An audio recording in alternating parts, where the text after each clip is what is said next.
Hello again, welcome again to CEEL-Movie Recaps. Today I am going to explain a 2024 Christian movie called Prophets Suddenly. This is a story about a young pastor called Daniel. Daniel is an ambitious young man who wishes to leave the church where he is serving. The senior pastor of the church asks him to reconsider. Daniel is adamant. He complains that since he lost his child, the pastor didn't deem it fit to call him. The senior pastor apologizes to him, saying that he has been so busy with church work, urges him not to leave. Daniel believes that he is not being appreciated enough for his hard work. He had hoped that by now he would be a head of a branch of the church, but this hasn't happened. The pastor lets him go after much complaints from Daniel. Daniel's wife's car breaks down on the road. She calls her husband for assistance. Unfortunately, Daniel didn't pick up. Not long after, she gets accosted by a madman. The madman rants that he sees her and her husband flying to Ghana. At home, Daniel tells his wife the outcome of his meeting with his senior pastor. He goes on and on about how the senior pastor didn't want to let him leave, but Daniel gave him no choice since he has been treated poorly there. He wishes to find a church where his efforts will be recognized. Daniel's phone rings. It's his friend from Bible school whom he had lost touch. Kofi sympathizes with him on the loss of his child. He tells him that he got his contacts from one of their mutual friends who posted about the tragedy in a WhatsApp group. He then invites him to join his ministry in Ghana after Daniel explained to him that he just left the ministry where he was serving. Daniel is shocked since the invitation is out of the blues. The thought of crossing the shores of Nigeria to Ghana in the name of pastoring has never crossed his mind, though he promises Kofi that he will think about his offer. As soon as the wife rejoins him, he tells her about the offer he just got. He tells her that quitting his ministry is going to be the best thing that he has done yet. He can't believe that he has been wasting his time there. He graduated Bible school at the same time with Kofi. Kofi says he now has a big ministry of his own, and to top it off, the senior pastor that he was hoping to give him a befitting sent forth just told him that he will end well. On the mention of Ghana, Rita remembers the words of the madman she encountered. She narrates the incident to her husband. Daniel concludes that this is no coincidence. He says it must be a sign from God. Just as they were still talking, Daniel got an alert of 3 million from Kofi. This gesture touches Daniel and his wife. Could it be God that is turning their situation around? Just today that Daniel left his church, his long-lost friend reached out to him, invites him to join his ministry in Ghana, sends them 3 million naira, and also there is the case of the madman. They concluded that it can only be God that is behind these signs. Daniel says that he will travel first and test the waters. Rita can join him later if he confirms that the environment is favorable. Rita agrees to this arrangement. Daniel doesn't want to disappoint his friend. He doesn't want to give back the 3 million either. He plans to go to Ghana, find some excuse and leave as soon as possible. He prepares and leaves for Ghana. Kofi welcomes him warmly from the airport. He inquires how his flight was. Daniel says that it wasn't the best of experiences. Kofi complains about their flight companies and how they don't cease to embarrass them. He promises Daniel that he will make coming to Ghana worth his while. He takes him to his family house. Daniel is served jollof rice. Kofi jokingly asks him the better jollof, between Ghana jollof rice and Nigerian jollof. They laugh it off.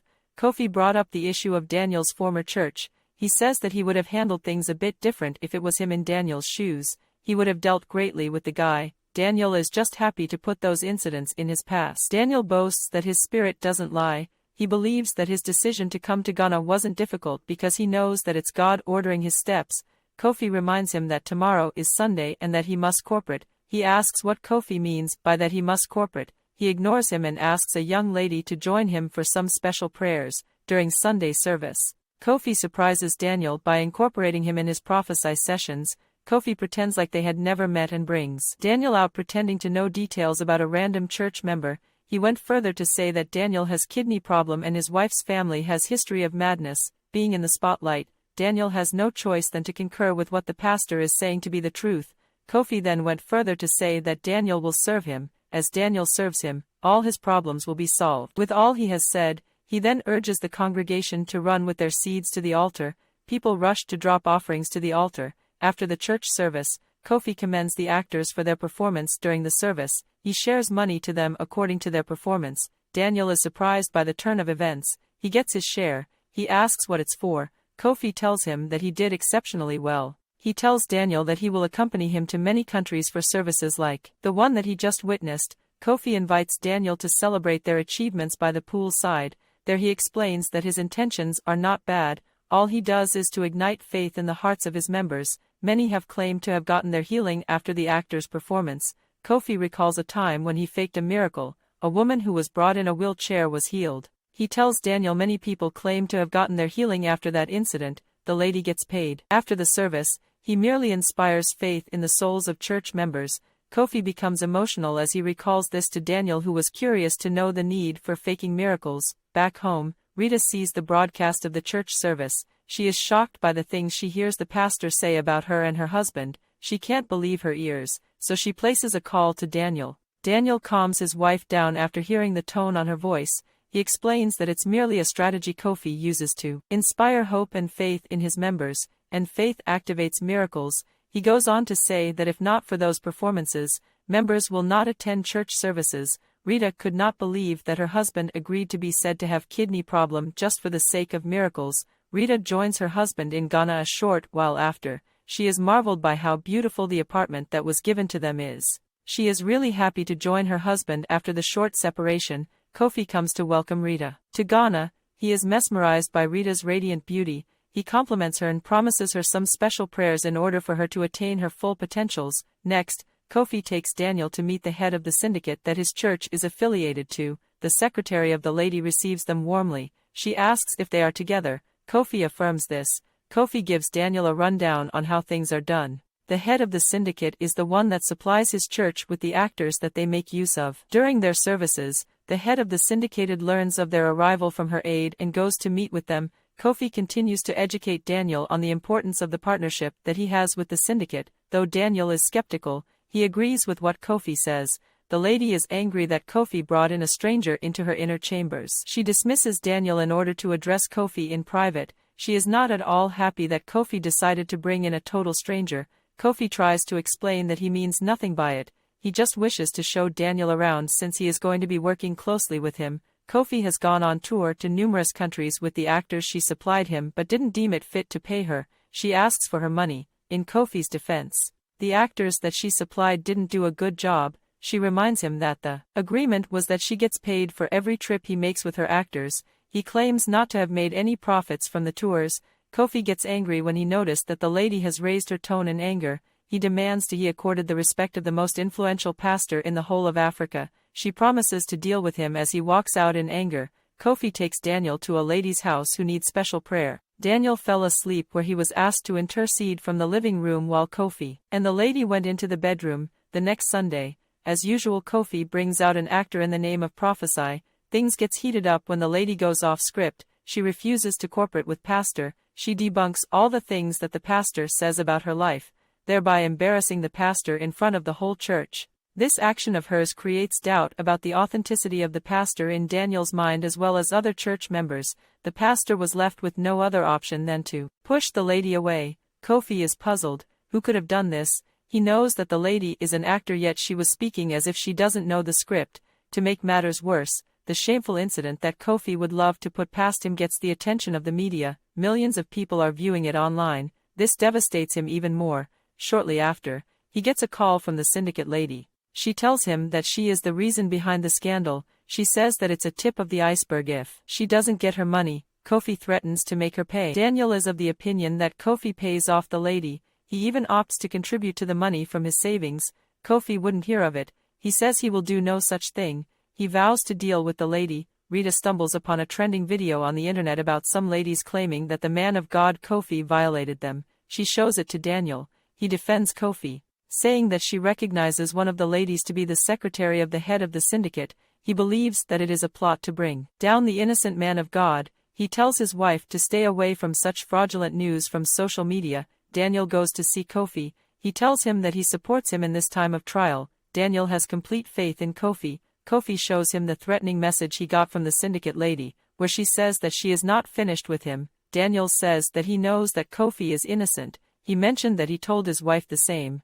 Kofi almost chokes on his drink on the mention of Rita, as if he is hiding something, but Daniel is oblivious. In the verge to tackle the matter, Daniel summons the women who claim to have been assaulted by Kofi and bribes them for their silence. He shares large sums of money to them. It was the turn of the First Lady that Kofi and Daniel visited in her living room for special prayers. Daniel couldn't believe his ears. The lady claims that Kofi has been deceiving her for years, sleeping with her in the name of special prayers. The story is hard for Daniel to believe. He thinks that some people have gotten to the lady to make her say the evil things that are coming out of her mouth. How can she claim to be a victim at her age? She also calls Kofi Papa, and the said act happens right in her bedroom. At home, Rita hides some pills she was about to take when she hears her husband's footsteps. She asks him if he wants to eat as soon as he was off the phone. Daniel says that he is still on fast. He has to pray against the attacks on their pastor. The wife coughs at the mention of Kofi as if she is hiding some things. When asked what was wrong,